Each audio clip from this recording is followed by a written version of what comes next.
नाम के गांव में एक गरीब किसान का बेटा रहा करता था। उसके पिता बचपन में ही गुजर गए थे। उसकी एक बूढ़ी माँ थी। वो बड़ी मुश्किल से अपना और अपनी माँ का गुजर बसर कर पाता था। एक दिन सुरेश जंगल से कुछ लकड़ी लेकर अपने घर जाता है। तभी उसकी बूढ़ी माँ बिस्तर पर बैठी होती है। अरे माँ, बहुत जोर से भूख लगी है, जल्दी से खाना दे दो। अब तो जंगल में लकड़ी भी नाम के ही रह गई है। अगर इसी तरह चलता रहा तो घर में राशन कैसे आएगा? अरे मेरे बेटे, तू चिंता मत कर, कोई ना कोई रास्ता निकल आएगा। पहले तू खाना खा ले, मैं अभी तेरे लिए खाना लेकर आती हूँ। जिसके बाद सुरेश रसोई में बैठकर खाना खाने लगता है। अगली सुबह सुरेश फिर से लकड़ी लेने जंगल की ओर निकलता है। सुरेश अभी जंगल की ओर जा ही रहा था कि रास्ते में उसे सेठ धनसुखलाल मिलता है। सेठ धनसुखलाल गांव का सबसे अमीर आदमी था। उसके हाथ में हमेशा एक पैसों की पोटली होती थी। और सुरेश, इतनी सुबह सुबह कहाँ जा रहे हो? जंगल के ओर जा रहा हूँ, लकड़ियाँ काटने के लिए। घर में राशन खत्म हो गया और घर में माँ भी भूखी है और जंगल में भी लकड़ियाँ खत्म होने वाली है। अगर आपको जरूरत हो तो बता दीजिएगा।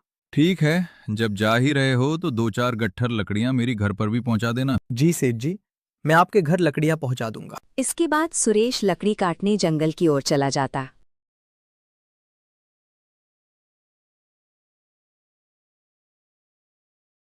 फिर सुरेश लकड़ियों का कुछ गट्ठर लेकर सेठ धनसुखलाल के घर जाता है। सेठ धनसुखलाल अपने घर के बाहर बैठा था।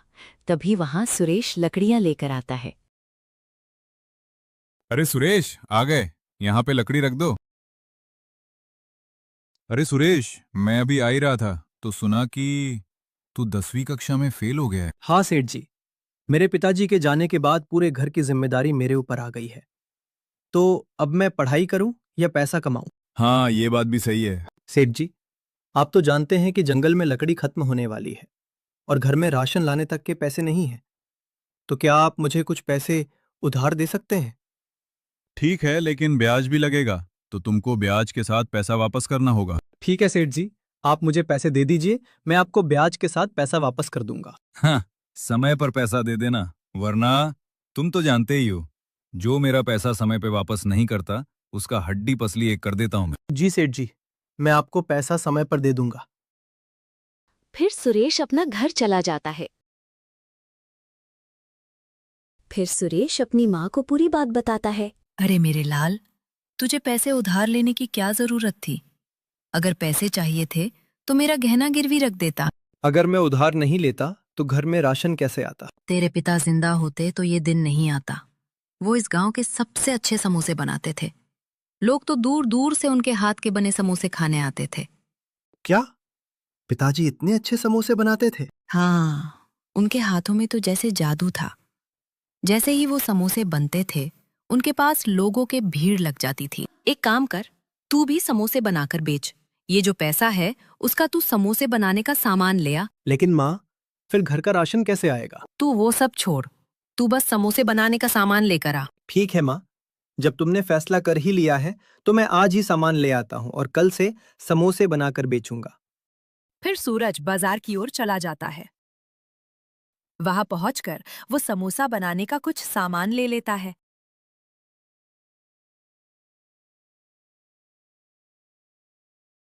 माँ, मैं समोसा बनाने का सामान ले आया हूँ। फिर सुरेश समोसे बनाने लगा और उसकी माँ भी उसकी मदद कर रही थी। माँ, हमने तो इतने सारे समोसे बनाए हैं, क्या इतने समोसे बिक जाएंगे? हाँ मेरे लाल, मुझे पूरा भरोसा है कि ये समोसे बिक जाएंगे। ठीक है माँ, मैं इन समोसों को लेकर बाजार जाता हूँ। फिर सुरेश समोसे लेकर बाजार जाता है। फिर सुरेश समोसे बेचने लगा और उसके सामने एक दूसरा समोसे वाला था। अरे, ये कौन आ गया मेरा धंधा खराब करने के लिए? अच्छा, ये तो सूरज है। ये साला अनपढ़ मेरे ठेले के सामने समोसे बेचेगा। मैं भी देखता हूँ कि ये अपने समोसे कैसे बेचता अरे है। आओ आओ, गरम गरम समोसे खाओ, बिल्कुल ताजा समोसे हैं, आओ आओ। उसकी आवाज सुनकर वहां से जा रहे दो लोग उसके पास आते हैं। अरे सुरेश, तू कब से समोसे बनाने लगे? अरे सूरज, मैंने सुना है कि तुम 10वीं में फेल हो गए हो। मेरा बेटा तो फर्स्ट आया है। हाँ भाई, जो 10वीं भी पास नहीं कर पाया वो क्या ही करेगा। अरे भाई चलो एक एक प्लेट समोसा हमें भी दो, देखे तो आखिर तुम समोसे कैसे बनाते हो। हाँ हाँ भैया, ये लीजिए। छी थू, अरे ये कैसा समोसा बनाया है। इसमें न स्वाद है और न कोई मसाला। छी थू। जब समोसा बनाना नहीं आता तो क्यों बनाते हो। आओ आओ, मैं तुम्हें अच्छे समोसे खिलाता हूँ, बिल्कुल ताजा और स्वादिष्ट समोसे। कहाँ तुम बेकार स्वाद खा रहे हो। फिर वे दोनों उस दूसरे समोसे वाले के पास चले जाते हैं। सुनकर सूरज बहुत उदास हो गया और वो अपने घर चला गया। अरे सुरेश, इतनी जल्दी आ गए? क्या हुआ? गांव वालों को तुम्हारे समोसे पसंद आए कि नहीं? नहीं माँ, लोगों को मेरे समोसे बिल्कुल पसंद नहीं आए।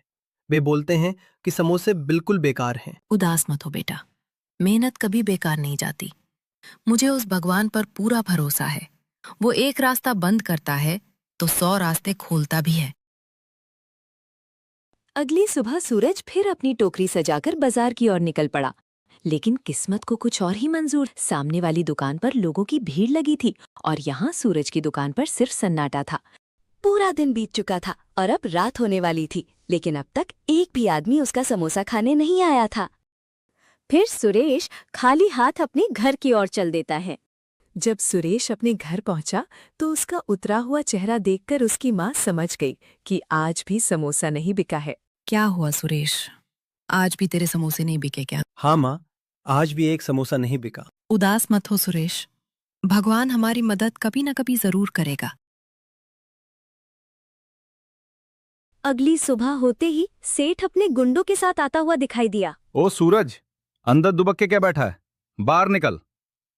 कर्जा लेते समय तो हाथ ऐसे जोड़ रहा था जैसे मंदिर का पुजारी हो, और अब पैसे वापस करने के नाम पर सांप सूंघ गया है। जी बोलिए सेठ जी। तूने जो कर्जा ले रखा है वो कब चुकाएगा? पैसा लेते समय तो बोला था कि जल्दी पैसा वापस कर दूंगा। अब पैसा देने की बारी आई तो घर में आराम से बैठा है। मेरा पैसा मुझे वापस चाहिए। सेठ जी बस थोड़ा वक्त दे दीजिए। मेरे बेटे ने समोसे बनाने का काम शुरू किया है, लेकिन लोग उसके समोसे खरीद ही नहीं रहे हैं।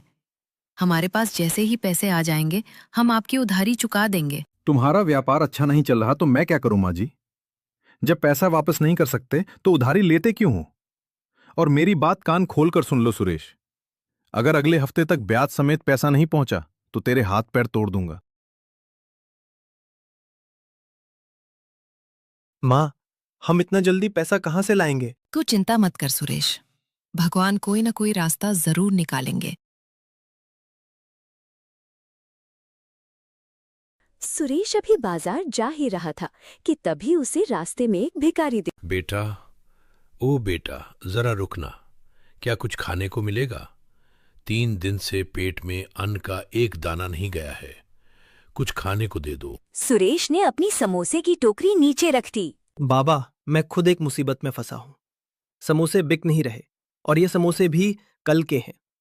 मेरे पास देने के लिए और कुछ नहीं है, बस यही ठंडे समोसे हैं।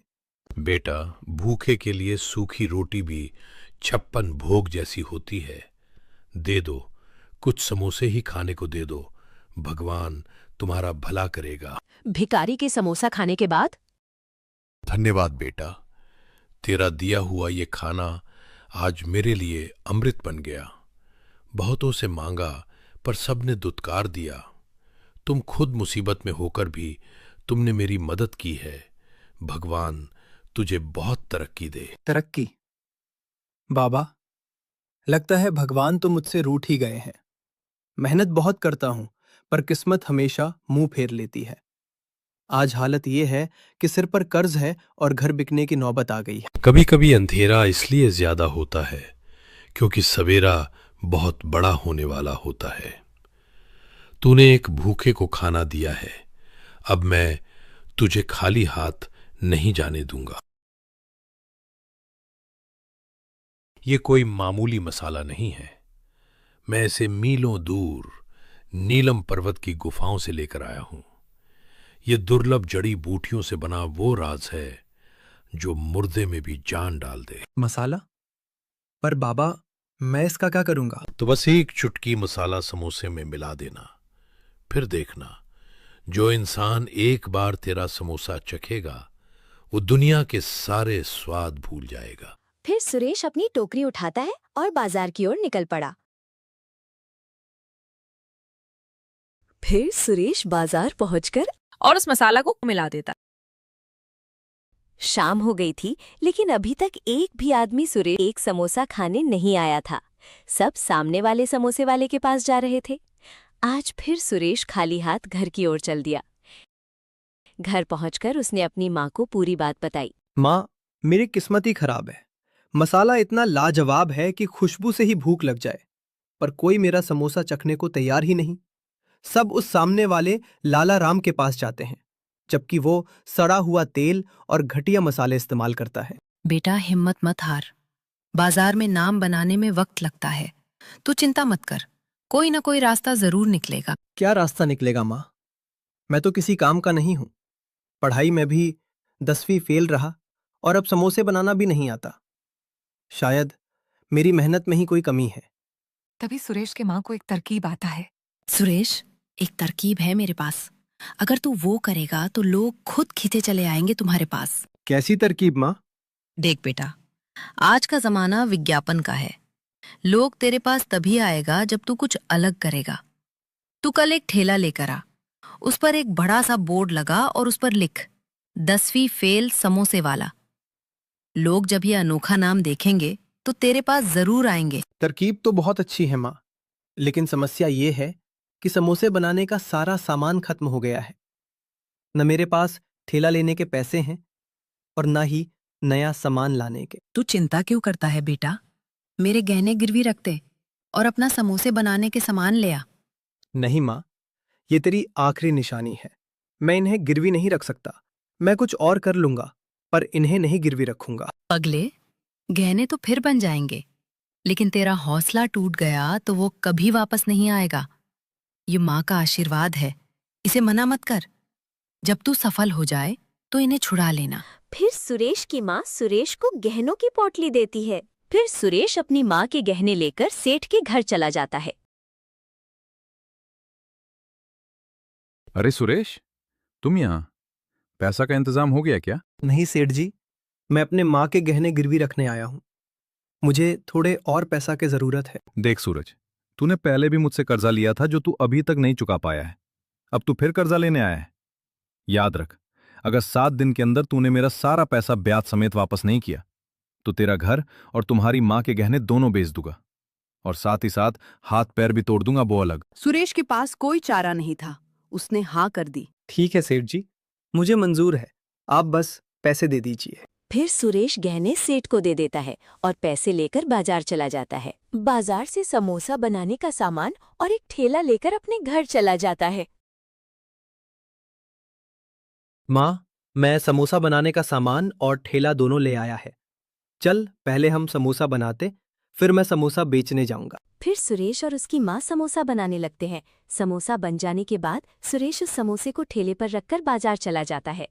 फिर सुरेश बाजार पहुंचकर अपना ठेला बाजार में लगा देता है। उसने जादुई मसाले को समोसे के आलू में मिला दिया था, जिसकी वजह से समोसे में से बहुत अच्छी खुशबू आने लगती है।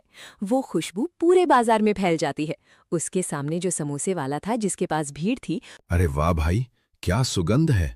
ऐसी खुशबू मैंने आज तक नहीं सूंघी। हाँ भाई, इतनी अच्छी खुशबू मैंने तो आज तक नहीं सूंघा। चलो उस ठेले वाले के पास चले। फिर वो दोनों आदमी सुरेश के पास चले जाते हैं। देखते ही देखते सुरेश के पास बहुत सारे लोग जमा हो जाते हैं और कुछ ही देरी में उसके सारे समोसे बिक जाते हैं। फिर वो अपना ठेला लेकर अपने घर चला जाता है। माँ, तुम्हारी तरकीब काम कर गई। आज एक भी समोसा नहीं बचा। लोग पागल हो रहे थे समोसा खाने के लिए। मैंने कहा था ना बेटा, मेहनत और ईमानदारी कभी बेकार नहीं जाती। अगली सुबह सुरेश फिर अपना ठेला लेकर बाजार चला जाता है और आज भी लोगों की भीड़ लग जाती है और कुछ ही देर में उसका समोसा बिक जाता है। कुछ दिनों बाद सुरेश के पास इतना पैसा हो जाता है कि वो अपनी माँ के गहने छुड़वा सके, तो वो सेठ के घर की ओर चल देता है। सेठ जी, मैं आपको पैसे देने आया हूँ। लगता है बहुत पैसे कमा रहे हो सुरेश। हाँ सेठ जी, भगवान की कृपा से धंधा अच्छा चल रहा है। आप मेरे माँ के गहने दे दीजिए। फिर सुरेश ने सेठ को पैसे दे दिए। फिर सुरेश अपनी माँ के गहने लेकर घर चला जाता है। उसी शाम सेठ के घर लाला राम आता है। अरे लाला राम, तुम यहाँ? क्या कहूं सेठ जी, मैं बर्बाद हो गया। उस सुरेश ने मेरा सालों का धंधा चौपट कर दिया। लोग अब मेरे समोसों को समोसे खाते नहीं हैं, सब उस सुरेश के पास जाते हैं। मुझे कुछ उधार चाहिए ताकि मैं अपनी दुकान बचा सकूं। हाँ भाई, सुरेश आजकल बहुत पैसे कमा रहा है। मैंने सुना है उसके पास कोई जादुई मसाला है। क्या सचमुच उसके पास जादुई मसाला है? हाँ, अगर तुम उस जादुई मसाला को चुरा लो तो हो सकता है लोग तुम्हारे समोसे खाना लगे। आप ठीक